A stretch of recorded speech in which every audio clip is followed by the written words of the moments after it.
मौके से आई तस्वीरें और चश्मदीद के मुताबिक विमान रनवे के पास नीचे आया और जोरदार विस्फोट हुआ और आग लग गई।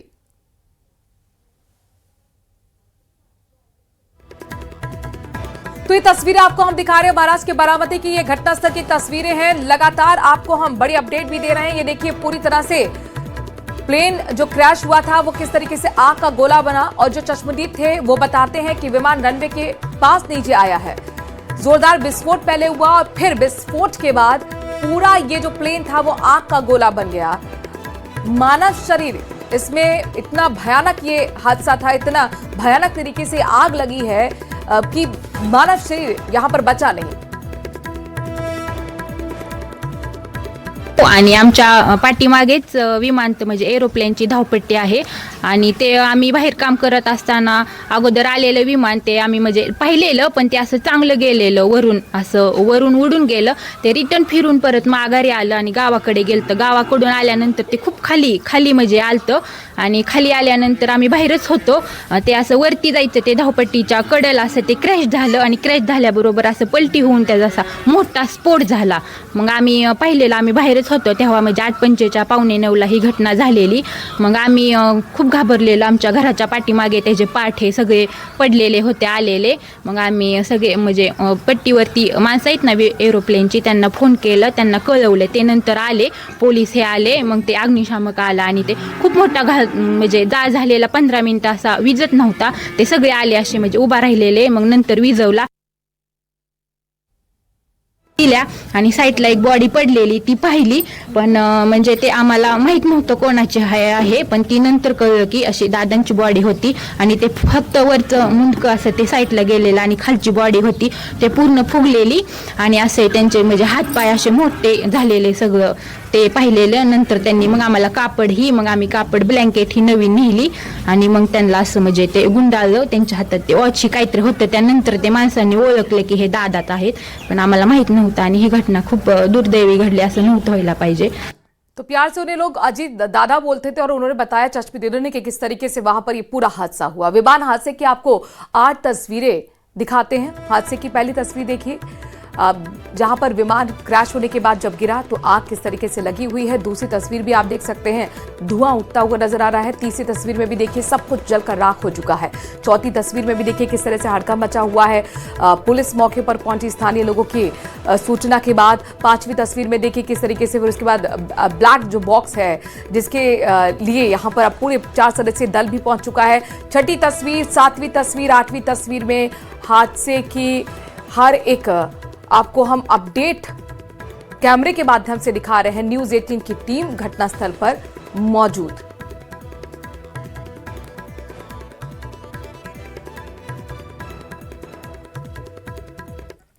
तो अजीत पवार के निधन की खबर से हर कोई गमगीन हो गया है। उनके कई करीबियों की इस दौरान आंखें झलक पड़ी। देश के दिग्गज नेताओं ने नम आंखों से अजीत परिवार को श्रद्धांजलि अर्पित की है। एनसीपी का ऑफिस जहां पर झंडा आज झुका दिया गया है। मंत्री हसन मुशर्रफ किस तरीके से फबक कर रो पड़े। धनंजय मुंडे को भी आप देख सकते हैं। रोहित पवार की आंखें नम है। अनिल देशमुख और अजित पवार समर्थक किस तरीके से गमगीन है। पूरा परिवार इस वक्त मानिए कि दुखों का पहाड़ उन पर है।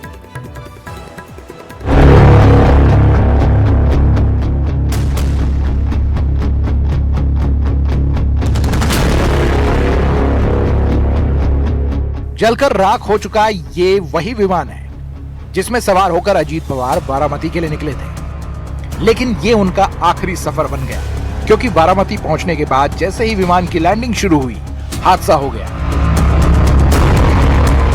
विमान क्रैश हो गया और विमान में सवार अजीत पवार की मौत हो गई।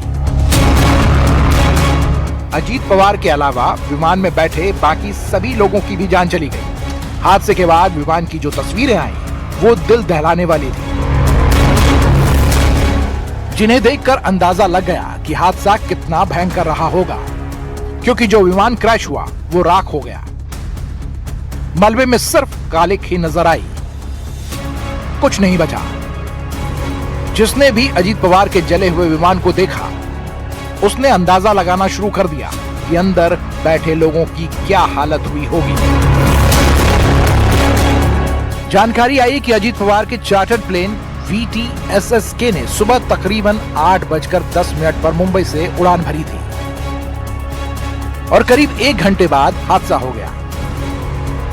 विमान सुबह करीब 8:48 पर बारामती एयर स्ट्रिप के रनवे नंबर 11 पर लैंडिंग कर रहा था और लैंडिंग के समय ही अजीत पवार का विमान क्रैश हो गया।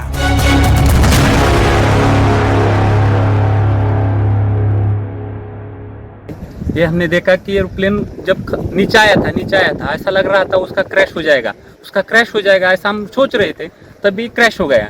हम देखे कि हमें लगा नहीं क्रैश हो गया है, लेकिन एयर ट्रैप पे उतरेगा ऐसा लगा, उतर रहा है, लेकिन क्रैश हुआ और उसके बाद स्फोट हो गया उसका जबरदस्त। स्फोट होने के बाद वो हम देखने आए, पहले देखा तो उसको आग लगी थी पूरे प्लेन को, और उसके बाद 4-5 स्फोट हो गया विमान में उसका, और उसके बाद बहुत लोग आ गए और उसने निकालने की कोशिश की, लेकिन बड़ी आग लगी, उसके कारण कोई मदद नहीं कर सकता, लेकिन सब आ गए। तब बाद में उसमें आजिदा था। ये हमारे लिए बहुत शौक की बात में है, या हमें बता नहीं सकते हम बात में ऐसा, लेकिन हमने देखा है कि पायलट ने भी ट्राई किया होगा कि लैंडिंग करने का, लेकिन लैंडिंग हुआ नहीं है। ये बहुत शौक वाली घटना है। बारामती में जिला परिषद चुनाव होने वाले हैं और इसके लिए वहां अजीत पवार की कई सभाएं आयोजित की गई थी। महाराष्ट्र के डिप्टी सीएम अजीत पवार उन्हीं सभाओं में शामिल होने जा रहे थे, लेकिन हादसा हो गया। अजीत पवार का विमान क्रैश हो गया। खबर आई कि विमान के क्रैश करते ही उसके फ्यूल टैंक में ब्लास्ट हो गया और पूरा का पूरा विमान धू-धू कर जल उठा और विमान में बैठे सभी लोगों के लिए यह सफर आखिरी सफर बन गया।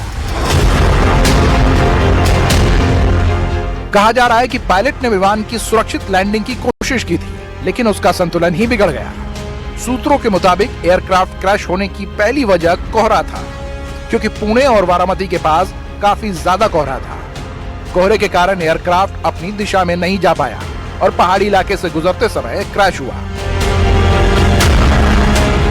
शुरुआती तौर पर विमान में तकनीकी खराबी की बातें भी अटकलें लगी, यानी जैसे जैसे समय बीता अजीत पवार के विमान के क्रैश होने की वजह का पता लगना शुरू हो गया। जांच भी तेज हो गई। इस हादसे की खबर जंगल की आग की तरह फैली। अजीत पवार गुट में खलबली मच गई। सुप्रिया सुले, सुनेत्रा पवार और पार्थ पवार महाराष्ट्र के लिए रवाना हो गए। दिल्ली में शरद पवार के घर के बाहर भीड़ लग गई। दिल्ली से महाराष्ट्र तक हलचल मच गई। महाराष्ट्र के डिप्टी सीएम एकनाथ शिंदे ने सारे कार्यक्रम रद्द कर दिए।